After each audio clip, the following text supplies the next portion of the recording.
এই সচিবালয়ের ভেতরে ১১টি বিল্ডিং রয়েছে, ১১টি ভবনে অনেকগুলো মন্ত্রণালয় রয়েছে, যেখানের মধ্যে আমরা যেটি দেখছি একটি বিল্ডিংয়েই আগুন ধরেছে, বাকি বিল্ডিং সহ এবং ওই ভবনেরও ৫ তলা পর্যন্ত আমরা যেটি দেখেছি অনেকগুলো মন্ত্রণালয় রয়েছে। সেখানে যারা কর্মচারী রয়েছে সেই কর্মচারীদের আজকে যেহেতু অফিসের এবং শেষ কর্মদিবস সপ্তাহের, সেক্ষেত্রে আজকের যে কাজের চাপ সেটি কিন্তু একটু বেশি, যার কারণেই এই কর্মচারীদেরকে অনেকক্ষণ আটকে রাখার পর মূলত এখন প্রবেশ করতে দেওয়া হচ্ছে ৫ নম্বর গেট দিয়ে। আমরা যেখানে এই মুহূর্তে রয়েছি এই ৫ নম্বর গেট দিয়ে কর্মচারীদেরকে প্রবেশ করার যে অনুমতি সেটি দেওয়া হচ্ছে এবং এখানে আমরা দেখছি যে লম্বা লাইন ধরেই তারা ভেতরে প্রবেশ করছেন এবং এখানে একটি ভিড়ের সৃষ্টি হয়েছে। যেহেতু বলছিলাম যে এতগুলো মন্ত্রণালয়ের হাজার খানিক যে কর্মকর্তা রয়েছে তারা কিন্তু ভেতরে এখান দিয়ে প্রবেশ করছেন এবং সচিবালয়ের যেই নিয়মিত যে কার্যক্রম সেই কার্যক্রম কিন্তু চলমান থাকার কথা এবং সেটি চলমান রেখেছেন। এবং আজকে যেহেতু সপ্তাহের শেষ কর্মদিবস বৃহস্পতিবার, সেক্ষেত্রে আজকের একটু কাজের চাপ সেটি বেশি এবং অনেকগুলো গুরুত্বপূর্ণ বৈঠকও আজকে হওয়ার কথা রয়েছে সচিবালয়ে।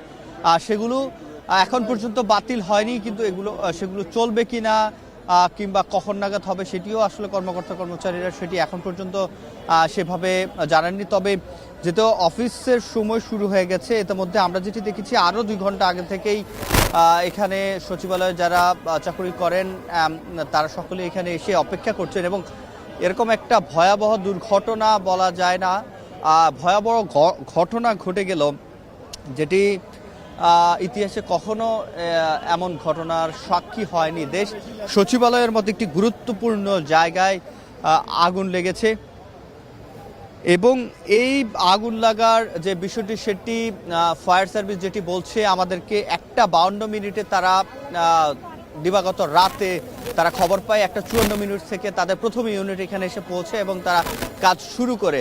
তবে সবশেষ 10টি স্টেশনের 19টি যে ইউনিট সেগুলো এখানে কাজ চলমান রেখেছে। আগুন নিয়ন্ত্রণে এসেছে 8:05। তবে এখন যেটি চলছে আগুন নির্বাপনের কাজ এবং যেহেতু এখানে গুরুত্বপূর্ণ নথি রয়েছে, কাগজ রয়েছে, সেক্ষেত্রে সেগুলো উদ্ধার এবং সেগুলোকে সবশেষ যেই বলা যায় সংরক্ষণ সেটির যে কাজ সেটি ভেতরে ফায়ার সার্ভিস এবং যারা ঊর্ধ্বতনরা রয়েছে। ইতিমধ্যে 4 জন উপদেষ্টাকে আমরা দেখতে পেয়েছি যারা এসেছেন।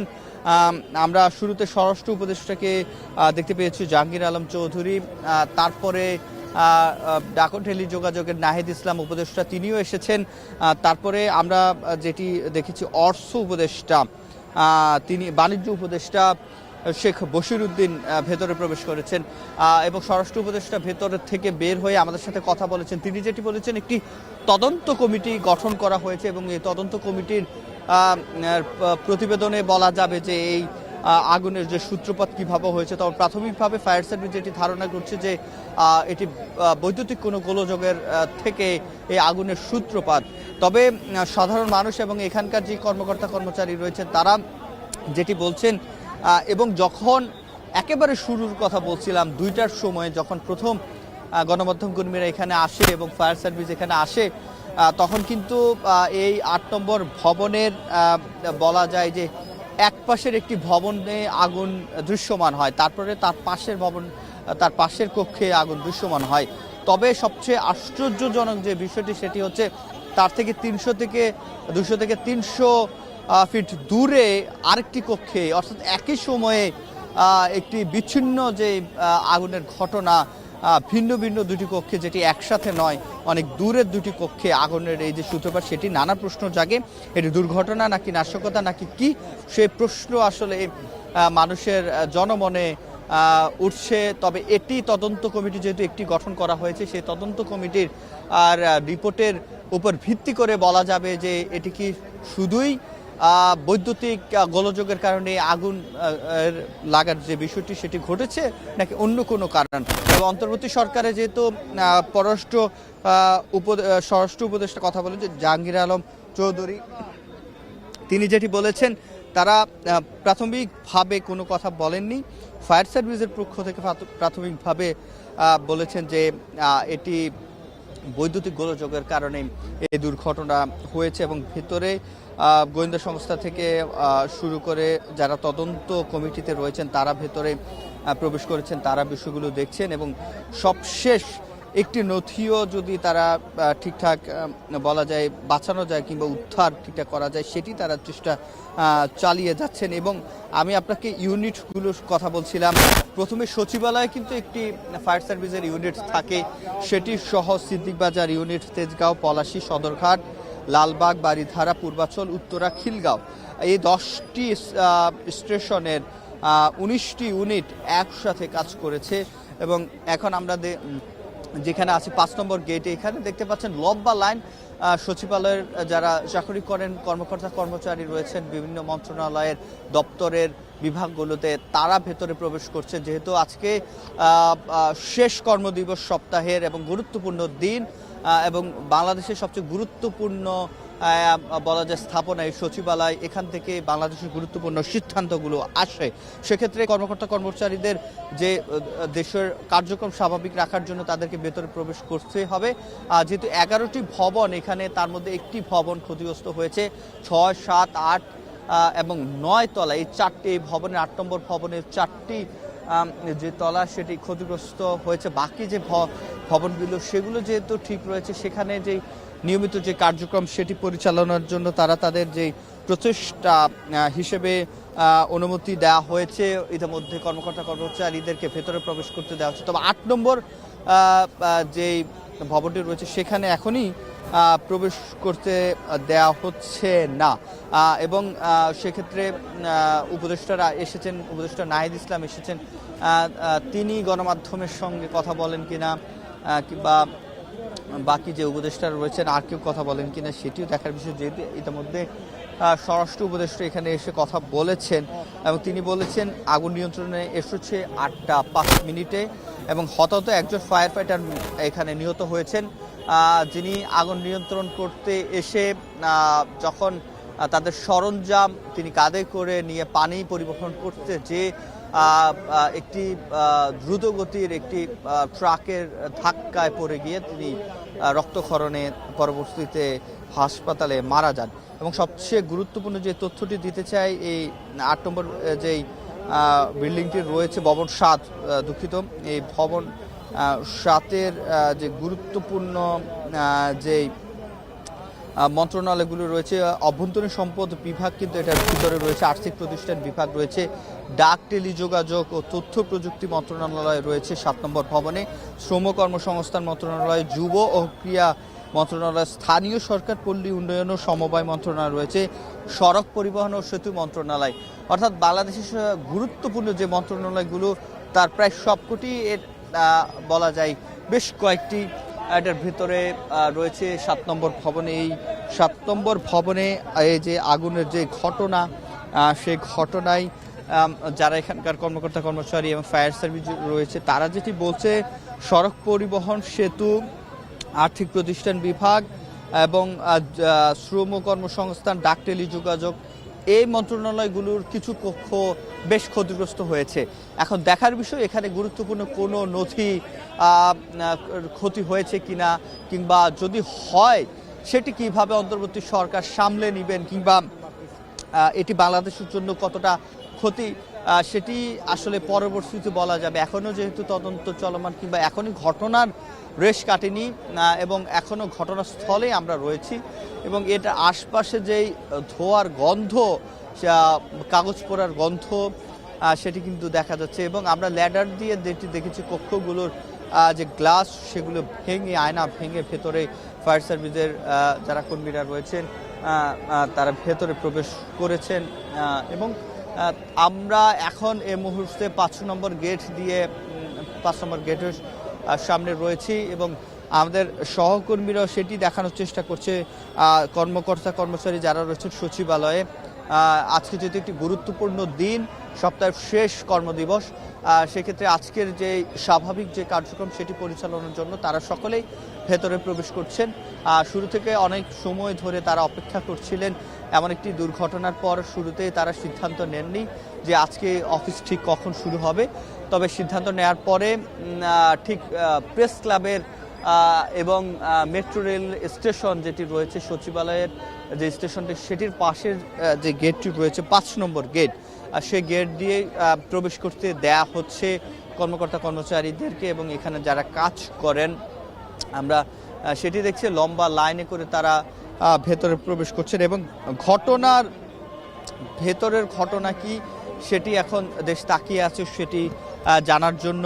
এবং এই যে মন্ত্রণালয়গুলোর কথা বলছি, এর পূর্ব গত আওয়ামী লীগ সরকারের আমলে যারা মন্ত্রী ছিলেন, ওবায়দুল কাদের, জুনায়েদ আহমেদ ফলক এবং অন্যান্য যে স্থানীয় সরকার মন্ত্রী তাজুল ইসলাম সহ এই যে মন্ত্রী যারা ছিলেন, তাদের বিরুদ্ধে কিন্তু গণহত্যার দায়ে অভিযোগ রয়েছে। এবং কিছুদিন আগে শ্বেতপত্র যেটি প্রকাশ হয়েছে সেখানেও তাদের যে দুর্নীতি এবং আওয়ামী লীগ সরকারের যে দুর্নীতির পিরিস্তে সেটি কিন্তু আমরা দেখেছি।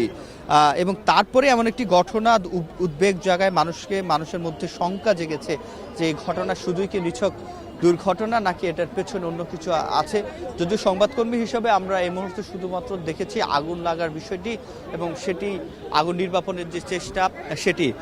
অন্তর্বর্তী সরকার নিশ্চয়ই এটি তদন্ত কমিটি যেহেতু গঠন করা হয়েছে, একটি তারা তদন্ত করে দেখবেন এবং তারপরেই আসলে জানা যাবে এটি কি শুধুই বৈদ্যুতিক গোলযোগ নাকি অন্য কিছু। তবে আমরা এখন যেটি দেখছি আজকের যে স্বাভাবিক কার্যদিবস কর্মদিবসে যে কাজ সেটি করার জন্যই কর্মকর্তা কর্মচারীরা তারা ভেতরে প্রবেশ করছেন। এবং যেহেতু একটি গেট দিয়ে প্রবেশ করতে হচ্ছে সেক্ষেত্রে একটি দীর্ঘ জটলা এখানে তৈরি হয়েছে। অপেক্ষা করছেন তারা এবং সকাল থেকে অনেকে এসে অপেক্ষা করেছেন দীর্ঘ সময়, 2 থেকে আড়াই ঘন্টাও অনেকে আমরা অপেক্ষা করতে দেখেছি। তারপরে ভেতরে আজকের যে কার্যদিবস সেটি শুরু হোক এটি তারা চাইছেন। যেহেতু সপ্তাহের শেষ কার্যদিবস, এই কার্যদিবস বৃহস্পতিবার অনেক কাজ থাকেন। তবে গতকালকে যে ঘটনা সেটি ইতিহাসে কখনোই এমন বাংলাদেশের ইতিহাসে হয়নি। সচিবালয়ের মতো একটি গুরুত্বপূর্ণ জায়গায় এমন একটি অগ্নিকাণ্ড, আমরা দোকানপাট ঘর বাড়িতে বিস্ফোরণ কিংবা আগুন লাগার বিষয়টি দেখতে পেলেও এই সচিবালয়ের মতো এমন একটি জনগুরুত্বপূর্ণ রাষ্ট্রীয় স্থাপনাতে আগুন লাগা কিংবা গুরুত্বপূর্ণ মন্ত্রণালয়গুলোর কক্ষতে আগুন লাগার বিষয়টি অনেকের মনে প্রশ্ন জাগছে, নানা প্রশ্ন জাগছে। সেই প্রশ্নের উত্তর নিশ্চয়ই অন্তর্বর্তী সরকারের পক্ষ থেকে দেবেন। আমরা স্বরাষ্ট্র উপদেষ্টার সাথে যখন কথা বলেছি তারা প্রাথমিকভাবে আমাদেরকে যেটি জানিয়েছেন যে একটি তদন্ত কমিটি করা হয়েছে এবং সে তদন্ত কমিটির রিপোর্ট দেওয়ার পরেই মূলত জানা যাবে অগ্নিকাণ্ডের মূল কাহিনী। তবে প্রাথমিকভাবে ফায়ার সার্ভিস যেটি ধারণা করছে যে বৈদ্যুতিক গোলযোগের কারণেই এই ঘটনা ঘটেছে। তবে এই বৈদ্যুতিক গোলযোগ এবং আমরা দেখেছি যে এসি বিস্ফোরণের কারণে অনেক জায়গায় দুর্ঘটনা, অগ্নিসংযোগের ঘটনা ঘটে। এখানে এরকম কিছু হয়েছে কিনা কিংবা নাকি অন্য কিছু সেটি দেখার বিষয়। আমাদের সহকর্মীরা সেই মধ্যরাত থেকেই দেখানোর চেষ্টা করেছে। তবে সবচেয়ে আশ্চর্যজনক, আমি ব্যক্তিগতভাবে অনেকগুলো অগ্নিসংযোগ কিংবা আগুনের মতো বড় ঘটনা নিজ চোখে এবং গণমাধ্যম কর্মী হিসেবে কাভার করেছি, তবে সচিবালয়ের যে অগ্নিকাণ্ড সেটি আমার কাছে কিছুটা ব্যতিক্রম মনে হয়েছে। যে একই সময়ে অনেক দূরত্বে একই ভবনের 2টি কক্ষে আগুনের সূত্রপাত এবং বিচ্ছিন্নভাবে যে আগুনের সূত্রপাত, আমরা অন্য সময় দেখি আগুন ছড়িয়ে পড়ে একটা উৎপত্তি স্থল থেকে পরবর্তী থেকে সেটি বিভিন্ন ভবনে কিংবা বিভিন্ন চারপাশে ছড়িয়ে পড়ার যে বিষয়টি সেটি দেখি, কিন্তু এখানে যেটি ঘটেছে সেটি বিচ্ছিন্নভাবে আগুন লেগেছে। অর্থাৎ একই সময়ে ভিন্ন ভিন্ন কক্ষে আমরা দেখেছি এখানে আগুন লাগার যে ঘটনা সেটি, এবং এটি মানুষের মনে প্রশ্ন জাগছে যে বিচ্ছিন্নভাবে ভিন্ন ভিন্ন কক্ষে বড় দূরত্বে কিভাবে আগুন লাগে এবং মুহূর্তের মধ্যে আশপাশে যেই কক্ষগুলো রয়েছে সেগুলো পুড়ে গেছে, এবং ভেতরে যেহেতু গুরুত্বপূর্ণ নথি রয়েছে, গুরুত্বপূর্ণ কাগজপত্র রয়েছে, কাগজের পোড়া যে গন্ধ সেটি কিন্তু আকাশে এবং বাতাসে এটি পাওয়া যাচ্ছে। এবং এর আশপাশের যে এলাকা আব্দুল গনি রোড থেকে শুরু করে আশপাশের এলাকা, জাতীয় প্রেস ক্লাব, গুলিস্তানে থেকে রেল ভবনের সামনে পর্যন্ত এই পুরো জায়গাটি ধোয়ার কাগজ পড়ার যে গন্ধ সেটি কিন্তু স্পষ্ট। এবং বাংলাদেশের কোনো গুরুত্বপূর্ণ নথি কিংবা বাংলাদেশের যেহেতু এখন একটি সংস্কার কার্যক্রম চলছে, বাংলাদেশ বিনির্মাণের কাজ চলছে, এই সময় এমন একটি ঘটনা সেটি বাংলাদেশের জন্য সংস্কারের জন্য কতটা বাধার কিংবা কতটা এই বাধার সম্মুখীন হতে হয় অন্তর্বর্তী সরকারকে, সেটি এখন দেখার বিষয়। কিংবা এটির পেছনের কি কাহিনী থাকতে পারে সেটি যেহেতু তদন্ত কমিটি করা হয়েছে, তারা সেটি নিশ্চয়ই জানাবেন।